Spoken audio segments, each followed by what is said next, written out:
Thank you very much, and welcome everybody to Race Hub. There is no city in the world like Las Vegas, and for that matter, no track like the Las Vegas Motor Speedway. It's another very busy day among the stars of NASCAR. Dale Jr.'s out in full force as well as your Daytona 500 winning car of Kurt Busch. Little home cooking for him, and Kevin Harvick is looking to continue the role that he is on so far this season. Hello, everybody. I'm John Roberts alongside of Wally Dallenbach, and welcome into our Race Hub studio. Wally, a lot of work to be done, but what are you focused on? You focus on handling, obviously. I mean, you're so fast at this racetrack. You're carrying so much speed down into the corners. You want the car secure getting in the corner, but you don't want it to push coming off. And I think everybody's going to be working on long runs, and not to mention all the pit violations in Atlanta last weekend. I think a lot of those guys are going to be working on their pit lane stuff. Well, when we left you yesterday, we sent you out to qualifying in Las Vegas. Let's get a recap of who was quickest in that session. And Wally, fifth fastest on the speed chart, is a guy that keeps coming ever so close to wins, is Kyle Larson. Guys are showing the speed just about every single week, and Kyle Larson has come close a few times. I think if he can just close the deal, he could get his first win this weekend. And one of the past winners, of course, at Vegas is Matt Kenseth. Just had a birthday yesterday. Yep, he's got a winner in here, like you said, and Matt's always one of those guys that runs good at these type of racetracks. You don't see him normally up front during the beginning of the race, but he's always there when it matters.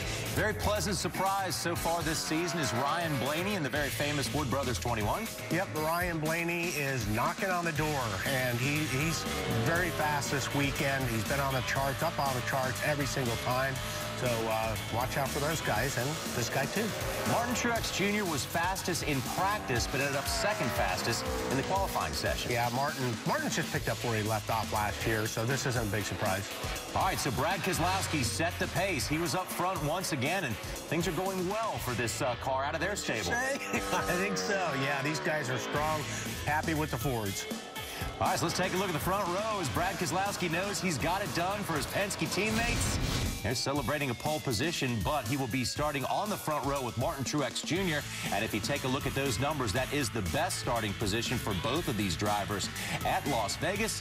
Now they just have to try to parlay it into a win. And now let's send you live to the Neon Garage, and that is where we find Caitlin Vincey. Caitlin, what's going on there?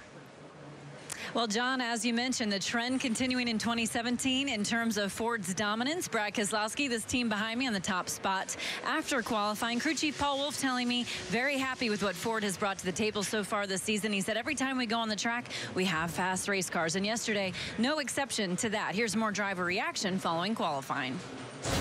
Third round, we thought we could find a little bit more speed than we did. It was just the right amount to bring home the pole for the Miller 2 crew here with our Ford Fusion. So I'm proud of the effort. It's a tough track to qualify on. It's really, really bumpy, and the cars are really unpredictable, especially between the two ends. But my team did a great job of kind of getting me a great compromise setup to pull it off. It's tough to get beat by 3 100s or whatever it was, but all in all, it was a good day for us. We, fastest in practice, qualified P2. It's definitely a good start to the weekend. So. Really been happy with the speed of the car, and even qualifying, we were off a little the first 2 rounds. Felt like we really thought the track would be faster than it was tonight. And the track was kind of going tighter in our car, so we tried to back that out from what we had in the second round to close to the first one, and I don't think we went enough. We only went about half that adjustment, so I'm kicking myself for not wanting more. I should have asked for more adjustment, but I think it shows the speed in our car. We made really good changes from practice to qualifying. This is the step in the right direction for myself, and then us as a race team will just keep gaining on this. It's all about confidence and qualifying. You got to have that confidence that thing's going to stick. And to be honest with you, it's been a while since I've had one that would go in there and stick. Looking at Clint Boyer and that 14 team, I just checked in with his crew chief, Mike Bugaravich. He said in that first practice session, still too tight, so they're going to work on loosening up that car for him in that second session. Asking him how the relationship is going between the two of them, he said, Clint has a very playful personality. Mine is very serious, so it makes for a unique combination, but so far, so good for the two of them. John? Caitlin, thank you very much. Qualifying at Las Vegas was held late yesterday afternoon, and here is the way the starting grid looks, the way we got them lined up, Wally. We got the inside row down low, starting with pole sitter Brad Keselowski, outside row up high. So now it's time to do a little drilling down. Who do you like on his grid? Well, I'll tell you what, this guy right here, I think he's got a really good shot at winning his first Cup race. He's been very good in practice. He's had a great qualifying run, and he's going to be somebody that these guys are going to have to contend with tomorrow. So I like this guy right now. He's a good pick. Okay, so who's he got to go through? Who's he got to hold off? if this guy can just put the last couple laps together, he's going to have some victories, and he's close. Kyle Larson, he's been running really good with the Ganassi team. Has been showing some speed. I like Kyle Larson. I think here's a guy that he's not beating himself up too much, but he's learning from his mistakes, and I think he's going to be somebody that's going to be also somebody at the end of the race. He's always there. Yeah, no, we got a lot of figuring out to do. There's only been 2 races so far this season, one on a 1.5-mile track. So who else might be favored? Any of the veterans? Well, I think Casey Kane is due. I mean, he's off to a good start this year. He's got 13 starts at Las Vegas. He's finished second twice there. This is a pretty good racetrack for Casey. So, again, I think he's trying to get that monkey off his back, and maybe he can do it here at Vegas. Yeah, and I think, Wally, he knows it better than anybody else that, of course, this is a very pivotal year for him. He'll be the first to tell you. Right. I think so, too. Eric Jones is another guy. I mean, I think everybody's been expecting a lot from him. He had a really good run in Atlanta, finishing the top. He was running the top 10 most of the race. But, this is his first Cup start at Vegas, but he's got a good qualifying run, and he's a fast learner. So I think there's going to be a lot of eyes on Eric Jones as well. Yeah, great mix up front between the veterans and the newcomers. We're going to see who's really figuring out this new package. Now, for the past few years, Eric Jones has been an up-and-coming future star in NASCAR racing, but now he has arrived, driving the number 77 car for Furniture Row Racing with the world of expectation on his shoulders. The journey was especially challenging last season. Our Caitlin Vincey sat down with Eric to talk about all that he went through. A difficult year for you in the personal sense, losing your father. What were some things you did to try and get you through that time in your life? It was tough. Obviously kind of unexpected time for me, not something that at 20 years old you really think about too much, but my dad was a big part of my racing life and a big part of, everything outside racing. There's a lot of times during the summer months where I didn't really feel like I should be at the track or wanted to be at the track, but, I knew he would want me to be there. That, of course, can be seen in its entirety tomorrow on race day on FS1 at 1:30 Eastern Time as we get you ready for racing in Las Vegas. Now, no matter where Las Vegas native Kurt Busch goes this season, he's going to be the Daytona 500 champion, so you will often see a smile on his face. And who says you can't go home? When the hub continues, Daytona 500 winner Kurt Busch received a hero's welcome when he returned to his Las Vegas high school earlier this week.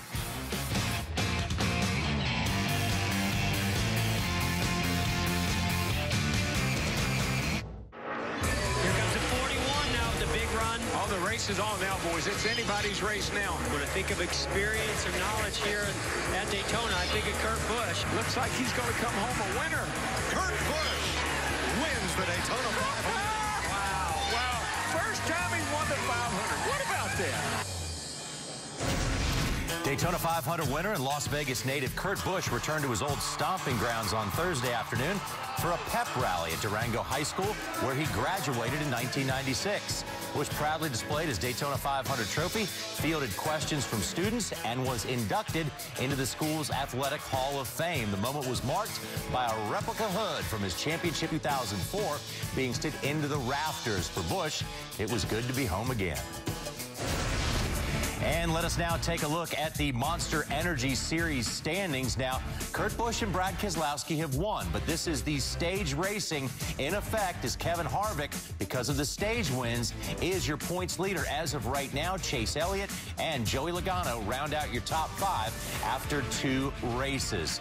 But going back to the Daytona 500 trophy and Kurt Busch, Wally, pretty cool little thing. Apparently, it was Kurt's idea, almost like the Stanley Cup or something. He's taking on a little tour. Yeah, take pictures of it wherever he goes. I think I heard in one of the interviews he was going to take it up to Dearborn to, share it with the Ford Motor Company folks. And no, I think it is. It's a unbelievable looking trophy. It's a cool trophy. So yeah, you should have some fun with that. All right. And once you win it, you're a champion. And it's yours. Dale Earnhardt Jr. is a 2-time Daytona 500 winner. He's looking to add a Las Vegas win to his list of accomplishments over the years. And there's Dale waving to our camera. He's being friendly these days. Why not? He's having a good time out there in Vegas. And when Race Hub continues, a pair of NASCAR drivers stepped away from the racetrack and climbed into the ring this week in Las Vegas to train with UFC fighters.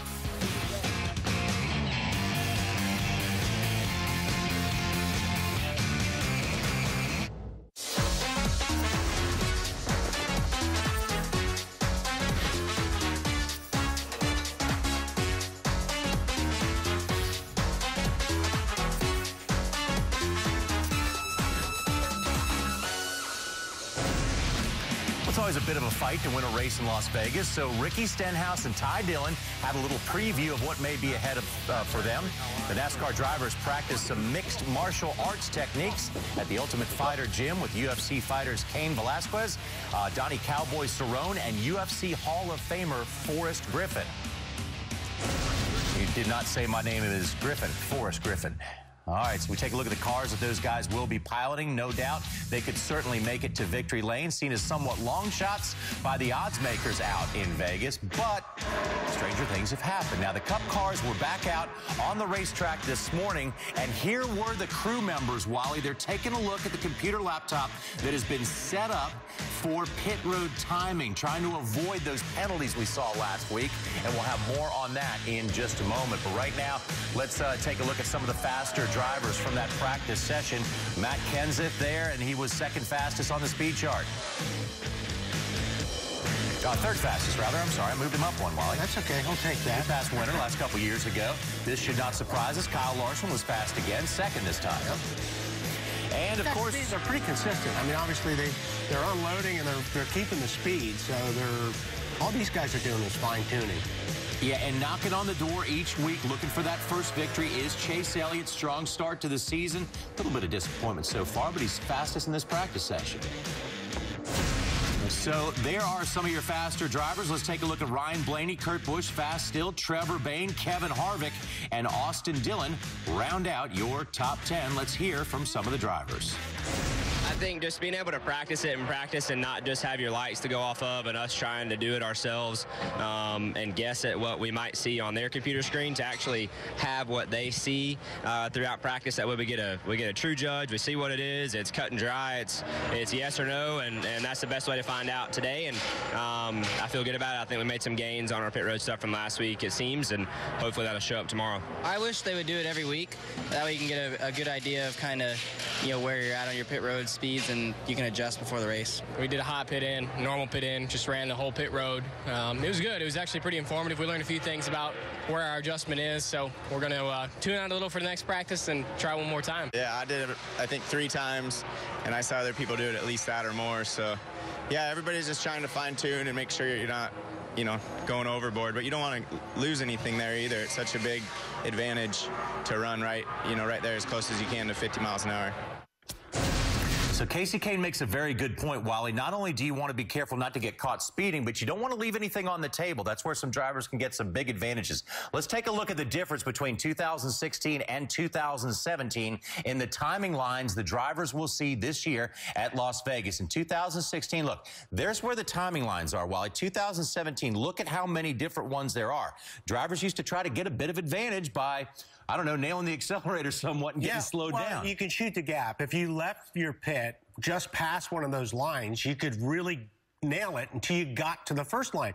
They really took that away now with adding those lines. You can't do that as much. Let's take a look at Kyle Busch today practicing that same thing. They're not marked anywhere, but the drivers know where they are because they can take a look at that map. So they're trying to get in there and get down on pit road as fast as possible without getting caught speeding. Basically, watching your gauges, and you see on the left, when your gauges are green, you're good. When it goes red, that's a problem. And on the right, it shows you which segments you're blowing.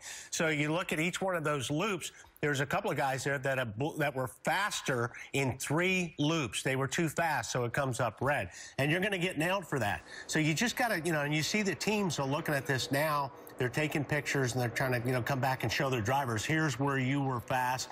A lot of those guys look like they're pretty clean. But it's just something to try to get used to. They've not had that many loops before. Mm-hmm. And so they can't take advantage of it like they used to when there was less loops. Yeah, so when you look at that, all that's going on in the car, it's pretty easy to see why a driver could possibly make that mistake and get caught for a very costly pit road penalty. Let's go back to the racetrack now and check in with Caitlin. Thank you, John. Well, Martin Truex Jr. getting set for this second practice session of the day. Extra timing lines added here at Las Vegas. Any cause for concern given the amount of penalties last week, and are you going to practice that a little bit? Yeah, I mean, it's always, a little bit of a guess there when they add all those lines. Like last week, I think everybody kind of went off their past data there, and it caught a lot of guys off guard, so including us. So, yeah, we'll definitely do some practice runs today. NASCAR is going to allow us to see the speed, so we're going to work on that for sure, and hopefully not get bit by it tomorrow. Now, since you've been out here to Las Vegas, you've shown good speed in qualifying and practice. What's the area maybe you're still fine-tuning or working on to find a little more? We had good speed and good balance yesterday. Today, our speed was not great, and our balance was off quite a bit. So just trying to find that balance. Feel like our speed will be there if we can get it right. Just trying to connect the two corners and then, try to keep the balance more consistent throughout a run. It's changing too much. We got pretty tight there first practice, so got quite a few things to work on and a few things we want to try here. Thank you. Good luck to you this weekend. Martin Truex Jr. starting second for Sunday's race. John? Caitlin, thank you very much. Yesterday in practice, Matt Kenseth wasn't that happy with his car, but this time around he jumped up to the 3rd spot on the speed chart. Coming up, we'll continue our countdown to Final Cup practice. Welcome back to Race Hub, everybody. We're closing in on final practice for the Monster Energy Cup Series at Las Vegas Motor Speedway. Guys are still working away in the garage area. So, Wally, at this point, what are we watching for? Well, if you pull in early and do that to your car during the session, they're in good shape. I think the guys that are struggling a little bit are going to be out there for a long run, so they're going to be working on balance. We heard Truex talk about that. That's real important on a racetrack like this when you're going so fast. And I think the guys that are fairly comfortable, they may work on their pit lane deal a little bit. So I think you've got a couple different agendas depending on how good your car's working. To practice or not to practice? That is the question. A little bit of risk versus reward here. But it's, again, another beautiful day out in Las Vegas. We get ready for a full action on track. We got you covered tomorrow as well. Right now, let's go to Mike Joy for final practice.